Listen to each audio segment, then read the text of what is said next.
one of my favorite reels, probably shared it with you guys. I've shared it multiple times, but it's the one where he's coming back from his kid's soccer match. And he said the second it started, it was something different. And that's where he talked about interested, committed, and obsessed. And then he had a podcast a couple weeks, maybe a couple months ago now, where he talked about the right type of advice.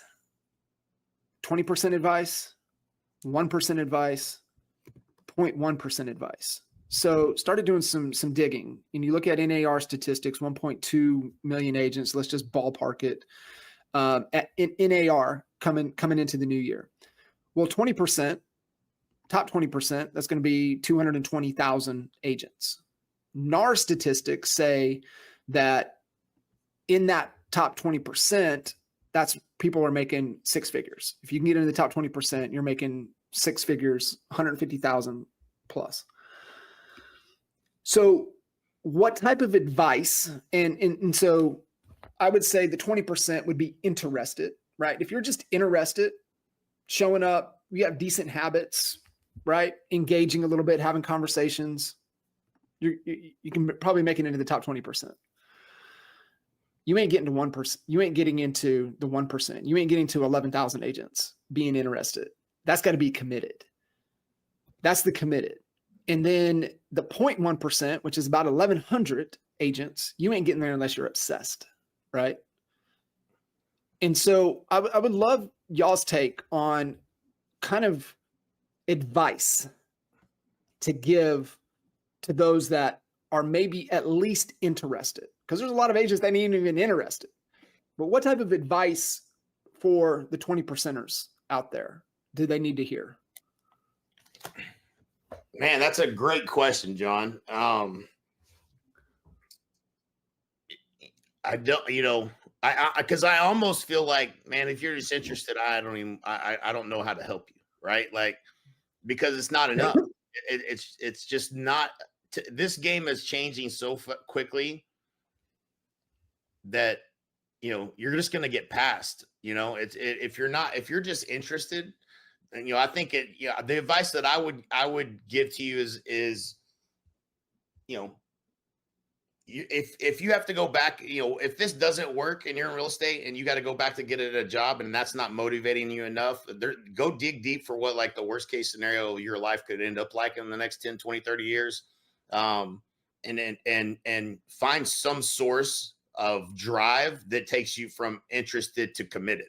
Like, because you look up 10 years from now, you might be doing fine now, but you're going to be out of business. And are you financially prepared to withstand in any more storms? Are you going to plan to live on Social Security? Well, not if you're in real estate, because you don't have that. So like, the worst case scenario is pretty bad for people. And so, I think you need to get committed. That's my advice. You better get committed. I couldn't agree with you more. I think the interested I think they're done. I think they're dinosaurs. They just don't know it.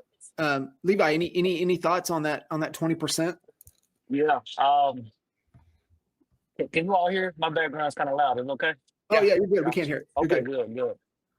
That's a good question, man. I was sitting here literally thinking, and I just think about, like, I think back to my experience. And I know we said this 100 times, but I really think this is about getting in the right rooms and getting around people who have bigger goals than you, get around people that are doing bigger things than you.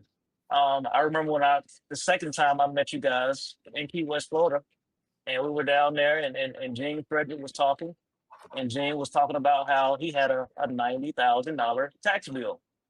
And I was like, his tax bill is $90,000? And I'm sitting here thinking, like, I'm trying to net $90,000. I didn't even make $90,000, and I'm selling a bunch of homes every year. And that kind of stretched my mindset. And then from there, I believe that I remember that being the first thing that I heard. And then secondly, I had conversations over and over and over again with other people that were selling all these tons of homes, or if they were not selling homes, they were partnering with a lot of people, and pretty much their efforts were being compensated very well without them having to physically go out there and do all of the work themselves. And it's one of those things where you don't really recognize what the consequence could be until you get to a point in your life and you're looking back. Like I was just talking to my son who's 20 years old. He's a freshman in college now. I said, bro, listen, I remember being 20 years old. I'm 39 now. I said, trust me, 40 is going to be here in a minute. And the moment that I said that to him, guess what popped in my head? 60 is going to be here in a minute. It's going to be here just like that. So you just got to really just make a decision, like Jay was saying. But something else that I'm starting to do too, and you know, you talk about your why, and you talk about what makes you do a certain thing, and what makes you tick, and who are you doing it for.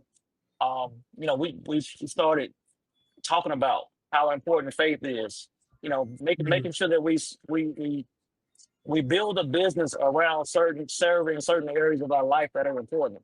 So I started going to the gym. Fitness is a key thing for me now. So, you know, I got to make sure I get in the gym. So I got to make sure I'm in there at 5:30. If I'm not in there at 5:30, because sometimes I don't make it in the morning, I got to make sure my schedule is open for it in the evenings or on the weekend. I got to make time for that.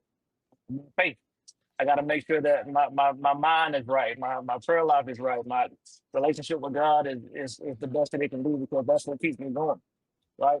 My relationship, right? My finances, my business. So all those things, like you don't want to get to the point to where your real estate business is taken away from those areas, but want to get to the point to where your business is serving those areas, and then once you kind of lean out that way, it's easy to build a fund it. But maybe that comes a little later, maybe that comes up front. But for me, exposure is the biggest game changer, in my personal opinion, because that's what did it for me, being exposed.